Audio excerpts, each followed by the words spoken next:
Aqui no escritório, toda semana chegam dezenas de pessoas dizendo que tem burnout e querendo saber seus direitos ou até mesmo querendo colocar a empresa na justiça. Só que a maioria dessas pessoas não entendem exatamente como as coisas funcionam. Elas acham que vão pegar aí um atestado de burnout, colocar a empresa na justiça e depois é só esperar o dinheiro cair na conta. Infelizmente, tá longe de ser simples assim. E eu resolvi gravar esse vídeo trazendo as principais informações que todo mundo que sofreu um burnout e pensa em colocar a empresa na justiça precisa saber. Antes de começar, eu preciso te dizer que eu tô atualizando todos os nossos vídeos sobre burnout para 2025 e eu vou deixar aqui na descrição do vídeo um link para nossa playlist sobre burnout e eu recomendo muito que você assista. Eu tenho certeza que só em assistir essa playlist você aumenta muito as chances de conseguir seus direitos na justiça.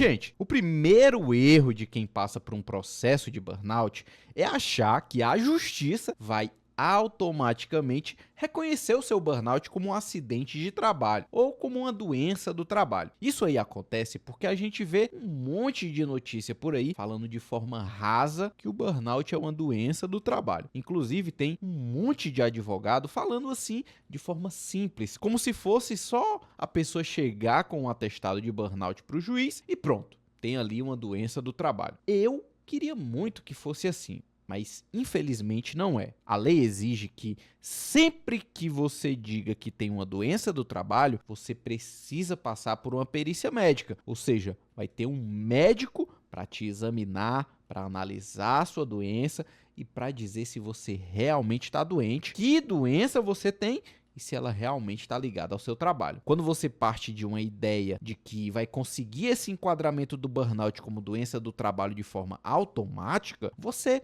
acaba relaxando em relação a várias coisas que vão influenciar muito no seu caso. Primeiro que você acaba não se preocupando tanto em reunir provas, em se aprofundar no seu tratamento e em procurar um afastamento previdenciário adequado. Isso aí vai influenciar diretamente no resultado do seu processo. Isso porque se você não se preparou de uma forma adequada, se você não tem uma documentação forte, você não tem segurança nenhuma. A perícia pode concluir até mesmo que você nem tem burnout, ou até pior, que essa doença que você tem não está ligada ao seu trabalho. Então você precisa de uma documentação médica muito forte. Tem gente que chega aqui no escritório para se consultar com a gente, dizendo aí que tem burnout, e quando a gente vai ver, a pessoa tem um atendimento, às vezes até mesmo com um psicólogo, não foi nem com um psiquiatra. E eu sinto te informar, mas se você está nessa situação, você não tem nada. Eu não estou querendo diminuir o trabalho dos psicólogos, eles são fundamentais para a sua recuperação. São eles que realmente vão fazer a diferença na sua vida. Mas um atestado,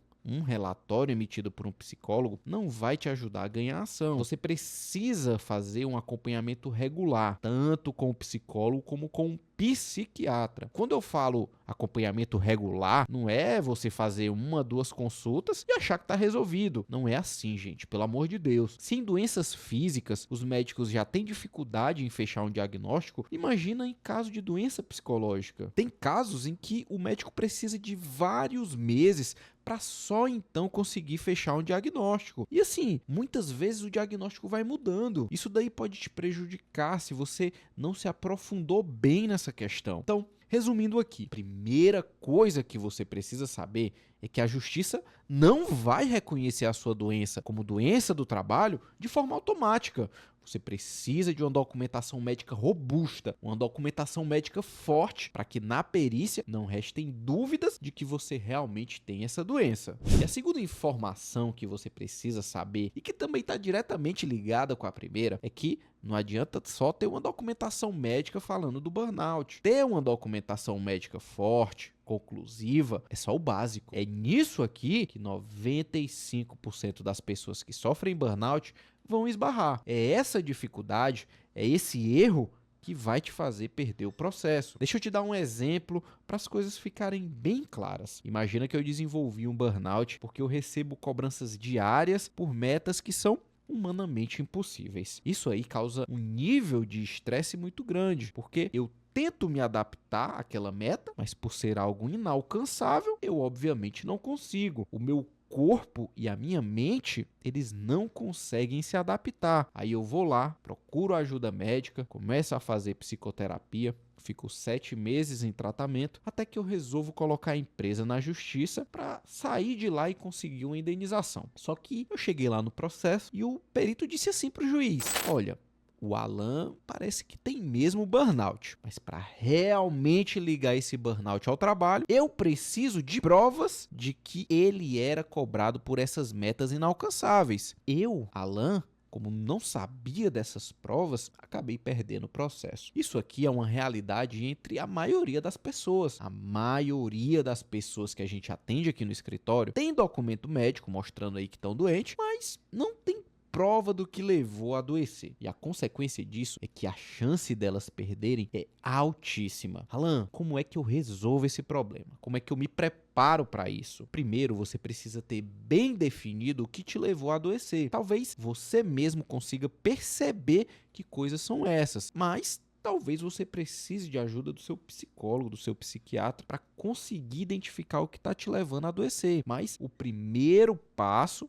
é ter bem delimitado aí o que é que te levou a adoecer, qual foi a causa do seu adoecimento. Alan, o que me levou a adoecer foi o trabalho. Gente, precisa ser mais específico. Você precisa delimitar exatamente o que no seu trabalho que te levou a adoecer. Foi um nível muito alto de estresse por conta da complexidade das suas tarefas? Foi ter sofrido algum tipo de assédio? Como é que era esse assédio? Foi ter que trabalhar mais de 10 horas por dia ao longo de meses ou até anos? Foi ter que realizar multitarefas complexas? O que é que te levou a adoecer? Você precisa delimitar isso para que só então você pense em como provar que isso acontecia. E aí você vai poder provar de diversas formas, com documentos internos da empresa, com mensagens de WhatsApp, com e-mails, gravações de voz, testemunhas. Tudo vai depender do que exatamente acontecia com você. O que você precisa saber é que reunir essas provas é essencial para ganhar na justiça. A terceira coisa que você precisa saber, que vai ser um divisor de águas para o seu caso, é que o seu prontuário é mais importante do que todos os seus atestados e laudos médicos. Isso mesmo. O principal documento que o perito vai querer analisar no seu caso são os seus prontuários médicos. Aliás, tanto o prontuário do seu psiquiatra, o prontuário médico, como também prontuário do seu psicólogo. Esses prontuários são uma espécie de diário dos profissionais que te acompanham. Lá vai constar toda a sua evolução, o que te levou a procurar eles. Então, o que que costuma acontecer? O que que eu vejo aqui na prática? A pessoa chega aqui pra gente,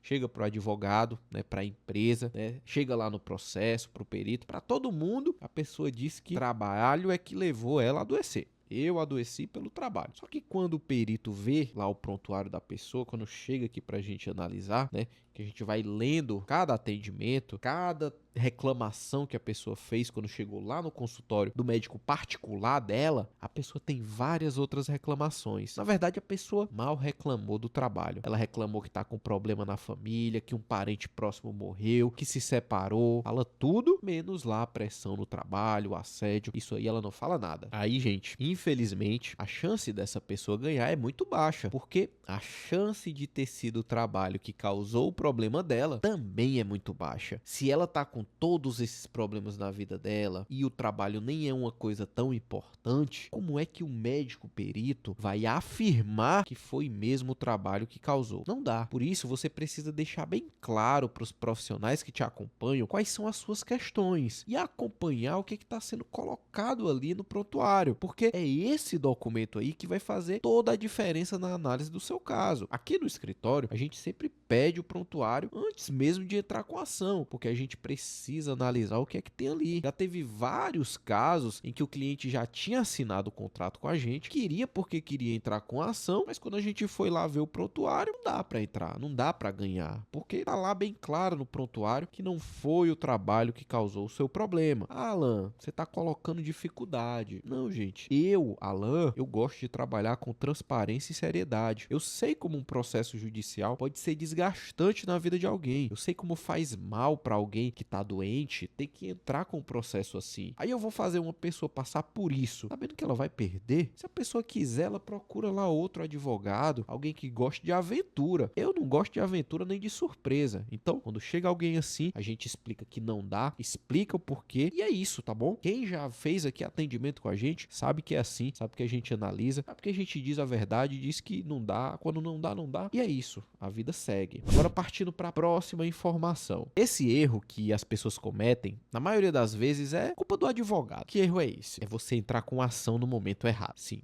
Tem um momento ideal para dar entrada em uma ação. Imagina aqui comigo que eu, Alan, acabei de ser diagnosticado com burnout. Eu recebi um atestado de 3 dias. Será que eu, Alan, tô no momento ideal de entrar com a ação? Claro que não, né, gente? Eu não tenho nada. Esse atestado não me dá certeza nenhuma. Eu preciso esperar, preciso aprofundar no meu tratamento. Pode ser até que depois desses 3 dias eu precise me afastar pelo INSS. Então, você precisa ter paciência, precisa esperar, reunir uma documentação forte, traçar a melhor estratégia para o seu caso. Se você se antecipar, corre um grande risco de perder. Ah, Alan, então eu vou esperar bem muito. Só vou atrás disso quando eu ficar bom. Olha, aí você corre outro risco, que é de chegar na perícia, né, você já recuperado e acabar perdendo. Ou pior, corre o risco de você esperar tanto que o direito vai prescrever. Você precisa encontrar um limite entre o momento do seu diagnóstico e o momento da sua recuperação. Esse é o momento ideal para você fazer algo na via judicial. E outra coisa que você precisa ter bem claro na sua cabeça é que o seu advogado vai influenciar no resultado do seu processo. Sim,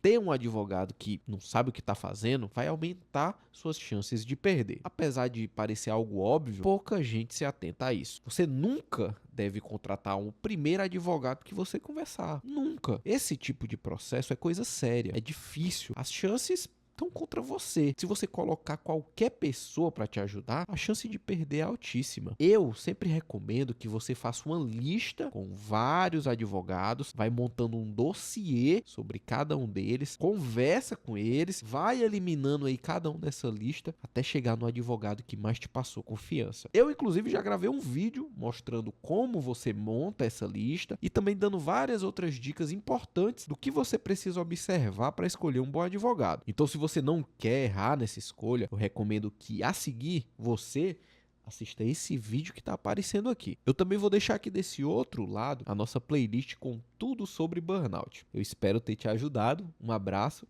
Vai lá ver o próximo vídeo.